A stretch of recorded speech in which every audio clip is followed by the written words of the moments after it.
Wednesday mornings are usually slow days at Milk Magazine Incorporated.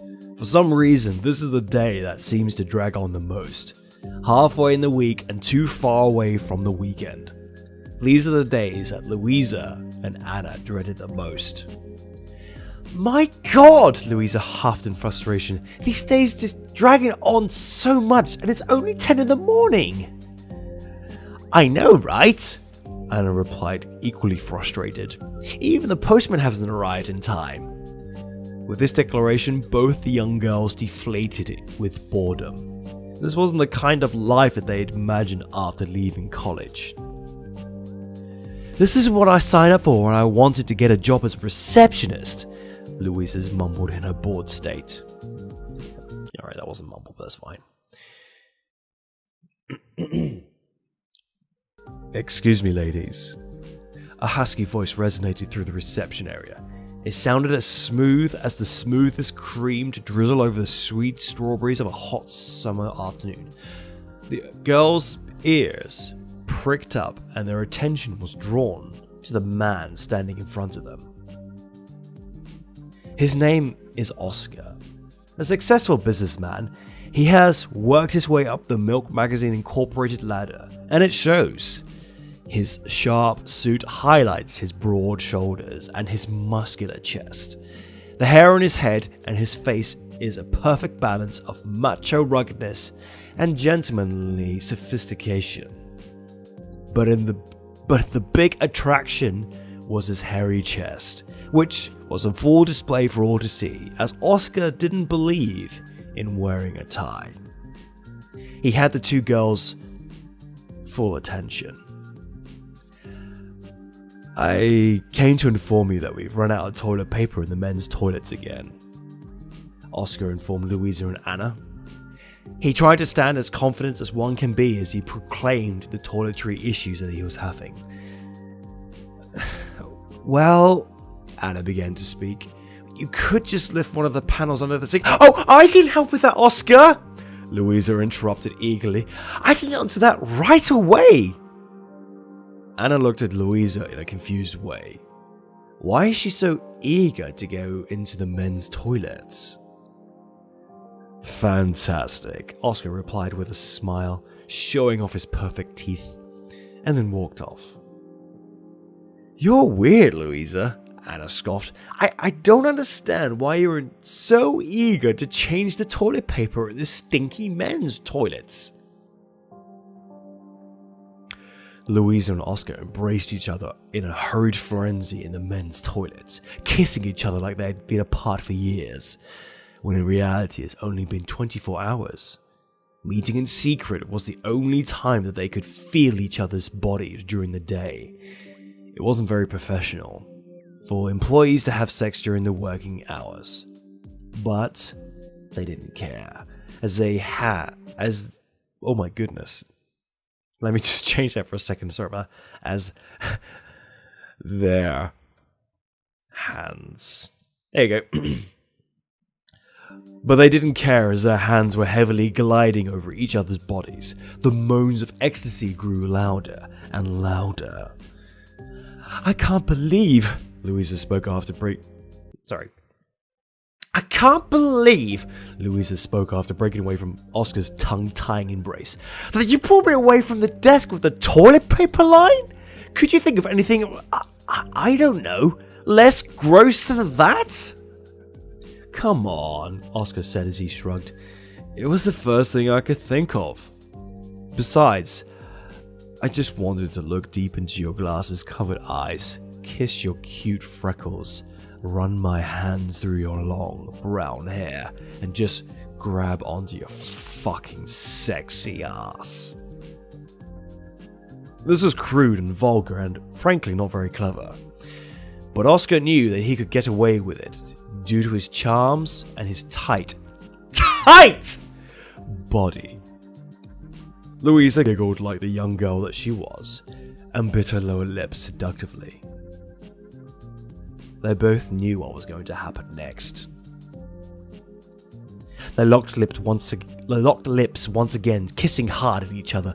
Louisa pushed Oscar into the only cubicle in the men's restroom. Oscar stumbled onto the toilet throne and sat. Louisa quickly occupied the space cubicle, closed the door, and locks it.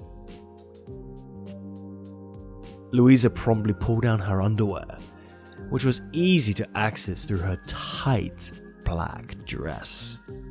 She strutted onto Oscar, who, at this point, had already pulled down his trousers and underwear and slipped on a condom.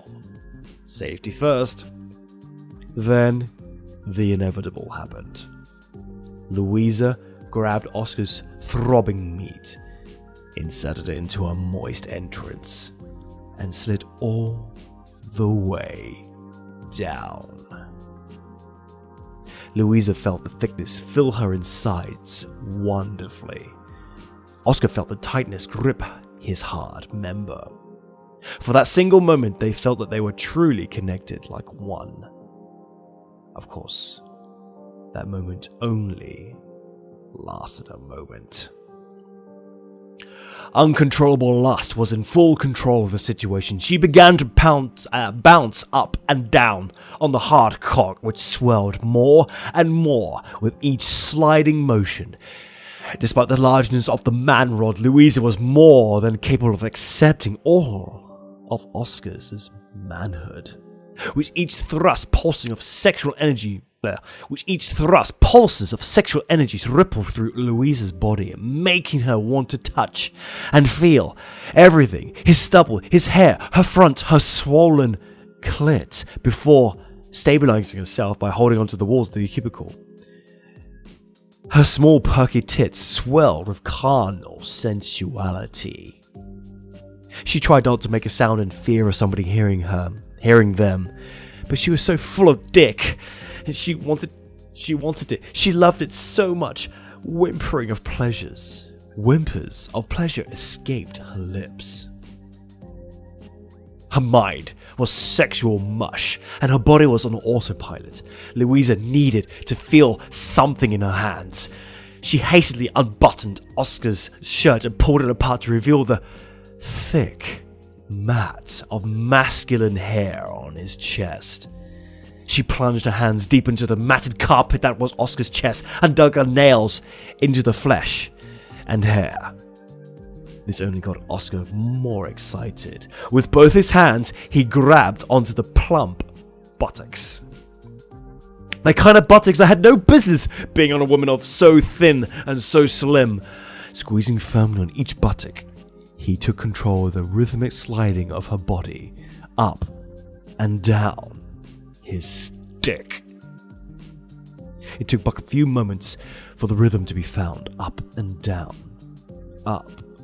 down, faster and faster. Both were in full control of each other's pleasures. Oscar pulled Louisa close to his body because he wanted to hear her squeak with pleasure, and he wanted her to hear the manly panting that he was giving off. This was it. The time was close. The climate was upon them. Then there was a rattle at the cubicle door. Somebody wanted to get in. Both Louisa and Oscar froze on the spot. Somebody was on the other side? How could this have happened? What did he hear? Does he know that sex was occurring on the other side of the door? Moments dragged on for an eternity. With a frustrating grunt, the man walked out of the room, leaving the sex couple alone in the room once again. That was close. Oscar whispered into Louisa's ear. Can you imagine what would have happened if he opened the door? He would have seen everything, Louisa. He would have seen what we were doing. He whispered into her ear as he slowly slid his hard cock repeatedly into her wet pussy. Can you imagine? He would have seen your delicious naked ass. He would have seen you slide up and down my cock. He would have seen how wet you are on my hard cock. he would have seen you come all over my hard cock, you fucking naughty girl. Louisa's imagination was running away with her. The complete stranger could have seen everything. He could have seen her plump ass bobbing up and down. He could have seen how wet she was on Oscar's cock. And this thought was too much for her to bear. She loved how naughty and risky this was. Nothing sexier than a bit of danger. Would you like to invite him back to watch? With those words, Louisa couldn't hold back anymore. Her body tensed up and she felt the sweet clenching sensation of coming really hard on that hard dick. To hold back the urge to scream with pleasure, Louisa bit into Oscar's shoulder muscle. Oscar loved making Louisa come really hard, and the biting was his cue for his member to throb and pulse and come hard into the condom. There was a short moment of heavy breathing as they both needed to compose themselves so they can get back to work. The end.